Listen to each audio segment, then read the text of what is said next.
So I'm back again from the National Museum of the U.S. Air Force here in Dayton, Ohio. I'm back. I got moved back to the Korea Southeast Asia Gallery this afternoon. So I'm in the Korea end of the building too. So I'm going to do a little quick, about 15-minute live here. This is the UH-19 Sikorsky helicopter.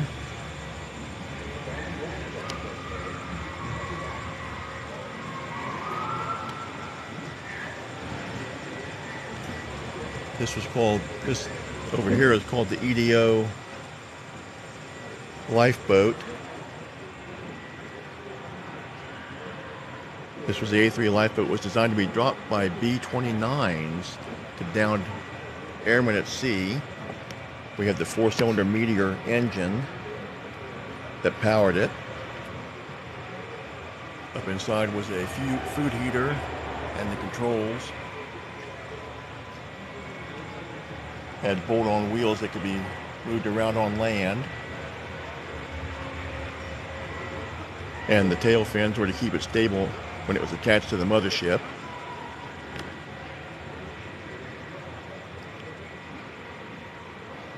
The K-17 aerial camera was used in Korea.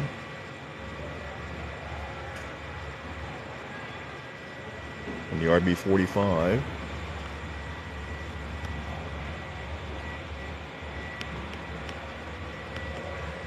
There's a view down inside the lifeboat.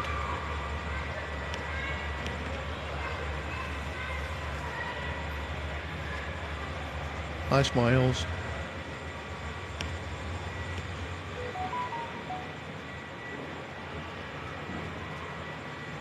So we are underneath the B-45.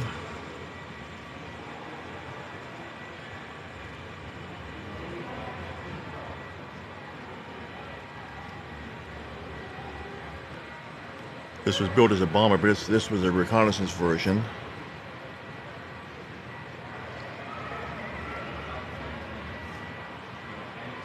Hi everybody, thanks for joining. Please feel free to share and like.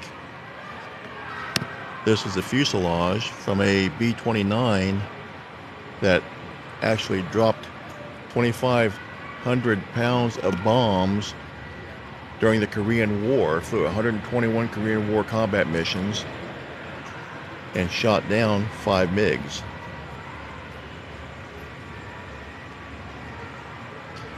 And this is one you can actually walk through the fuselage.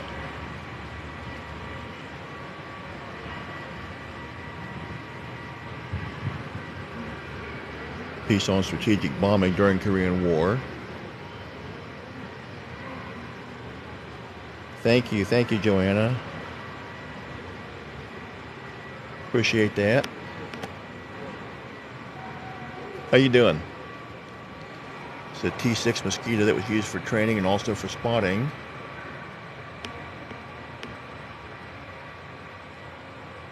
And the forward air control Jeep.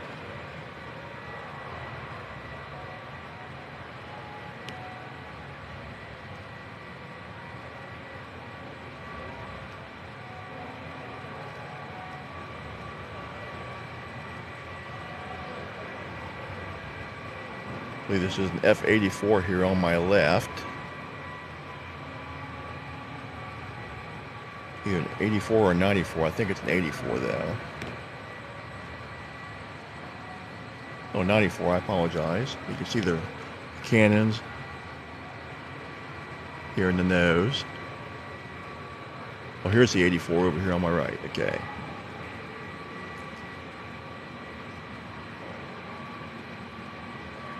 B-26 Marauder, or actually the Invader, which was the Korean War version of the B-26 Marauder that was used in Korea. Black paint indicated it was used as a night fighter. Beautiful aircraft. Positively stunning, the Dream Girl.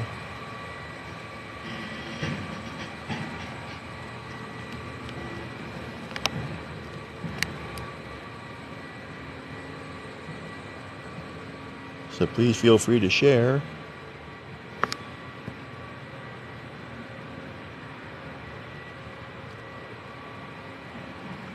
Showing how this backpack was used by the communist soldiers to transport brush or whatever.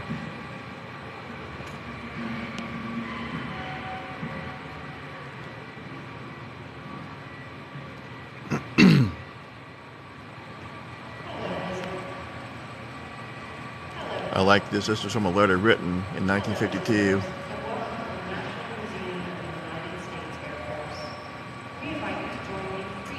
I think that's hysterical.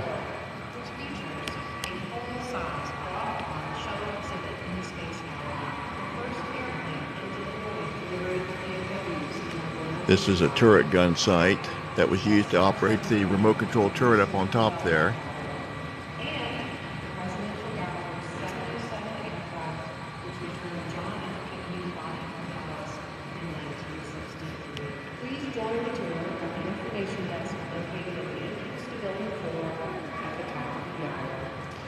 We do have a very interesting MiG-15 IBIS here.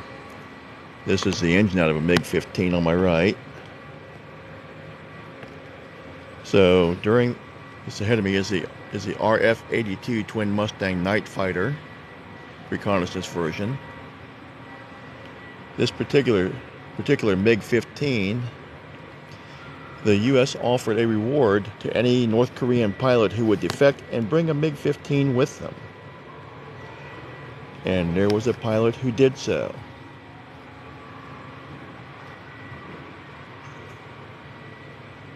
November of 1950.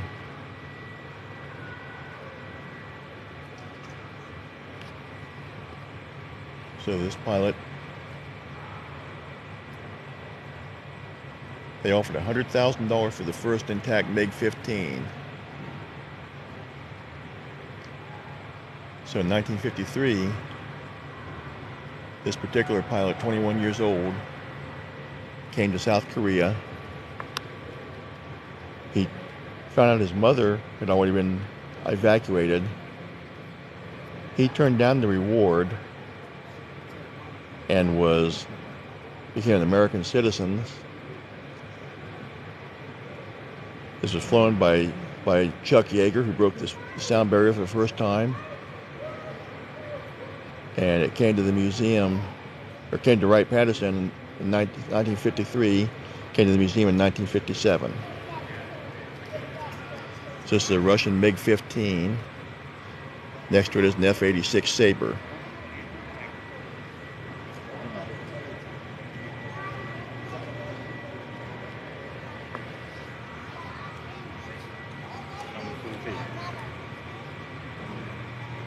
So this is all in the Korean War end. Thank you for sharing, Joanna. I appreciate that.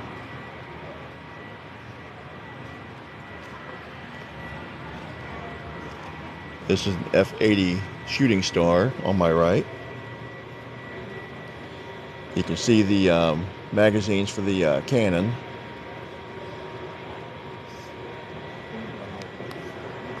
Carried a 500-pound bomb under each wing, plus a fuel drop tank on the tip, that when they got into combat, they could jettison those tanks for maneuverability.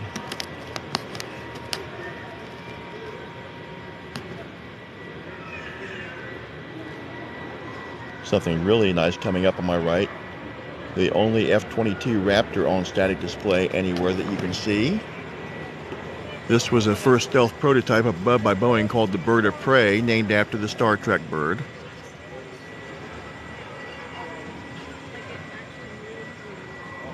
This is the F-22 Raptor.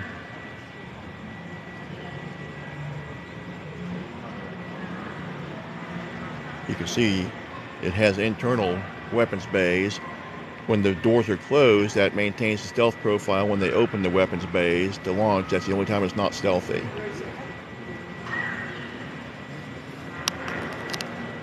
Most advanced air superiority fighter on the planet, bar none.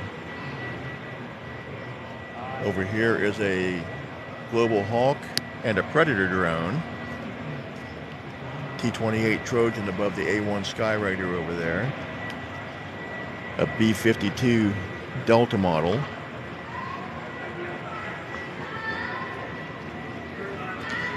This is a mock-up of a Vietnamese POW prison to show you what the inside of the POW cells look like. Hi everybody, thanks for joining. Please feel free to share. So this was the size of the cells that the POWs had.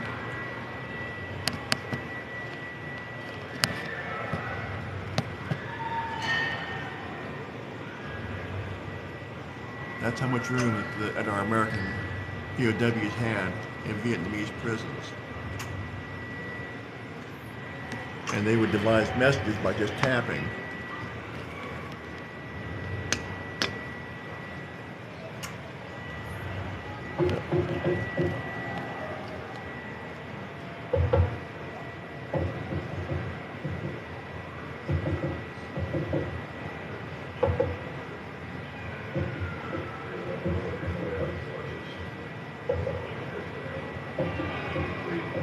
And that was how they communicated between cells.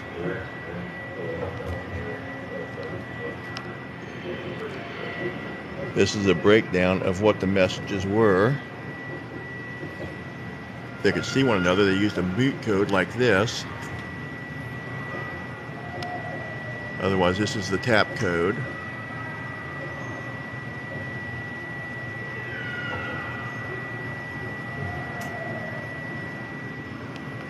The tap code that you just heard was provided by an ex-POW.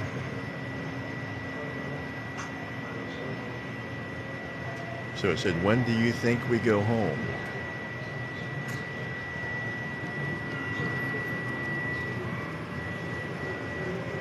Here's a cutaway of the wall so you can see just how much room they had in their cell, and they were shackled in their bed with leg shackles like so. When you see a POW, MIA, somebody wearing a POW hat, always take a moment to thank them, because God knows what they went through.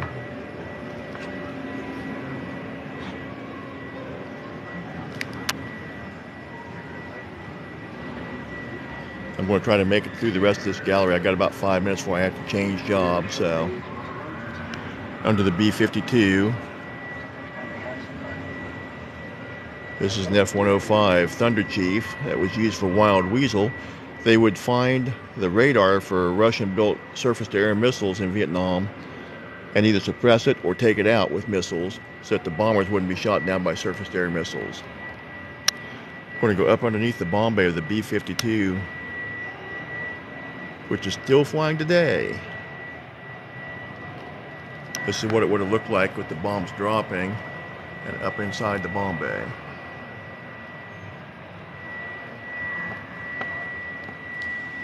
This particular B-52 sustained massive battle damage on a mission.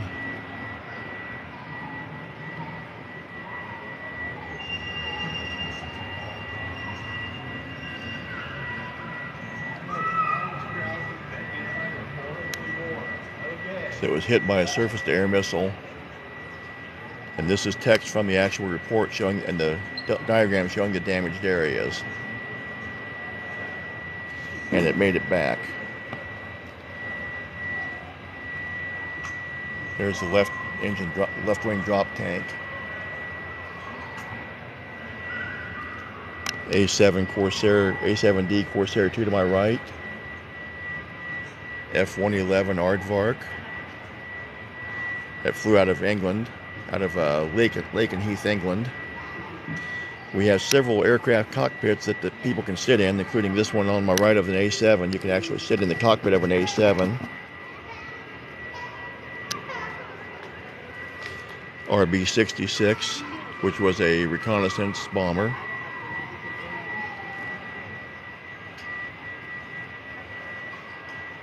A VC-121, which was a radar early predecessor to like the AWACS, forward air control. An F-4C Phantom, flown by Lieutenant Colonel Robin Olds, Brigadier General when he retired. He shot down 2 MiGs on one mission with this aircraft.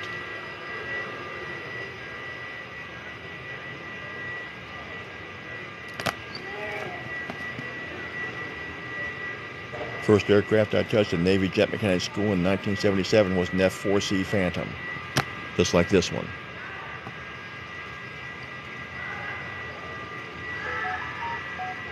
Uniform parts from Brigadier General Olds.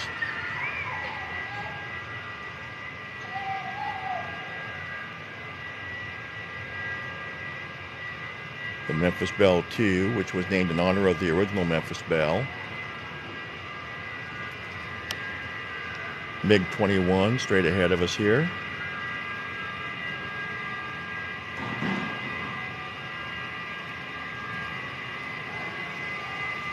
MiG-19 over here.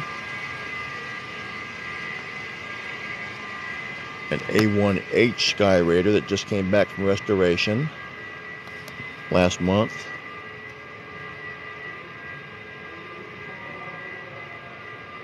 The A-1 was designed to fly air cover for downed pilots and ground troops. It was one of the last piston engine aircraft to be used in combat. I'm going to come around so you can see the weapons. So it carried a centerline drop tank for more loiter time. You had missile tubes, bombs, rocket tubes.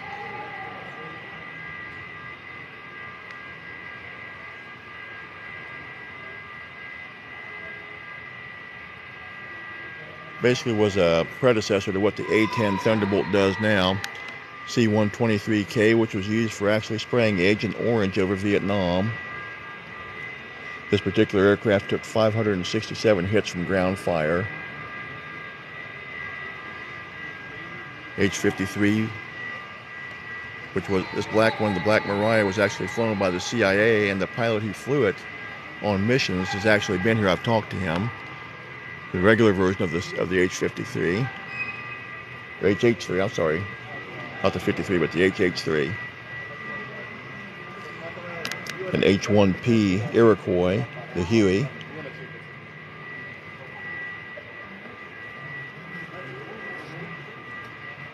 An A-20 Havoc over here on my left. World War II era aircraft modified for use in Korea. OV-10 Bronco up above is the OV-02, which was based on the civilian Cessna Skymaster. The A-37, the Tweet, we call it the Whistling Can.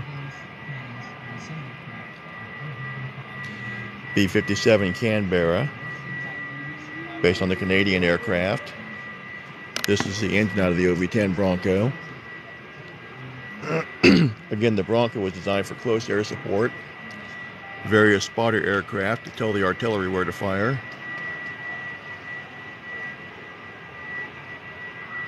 Now we're under the starboard wing of the B-52. F-100 Super Sabre straight ahead.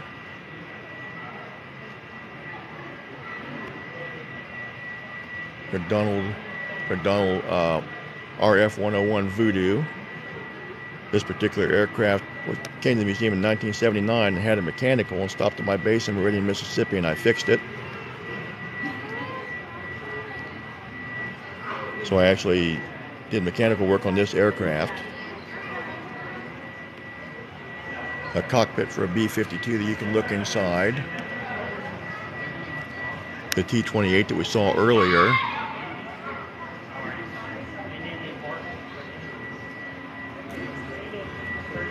And another A-1 Sky Raider over here.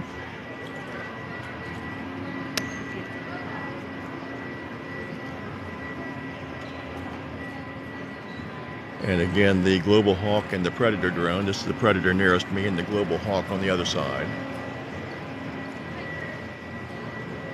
So I'm going to end this live now because I'm out of time. So I'll be back later on tonight. Appreciate everybody watching. Nope, I'm in Dayton, Ohio at the National Museum of the U.S. Air Force. Largest and oldest military aviation museum on Earth. 100 years old this year. Talk to y'all later. Appreciate it.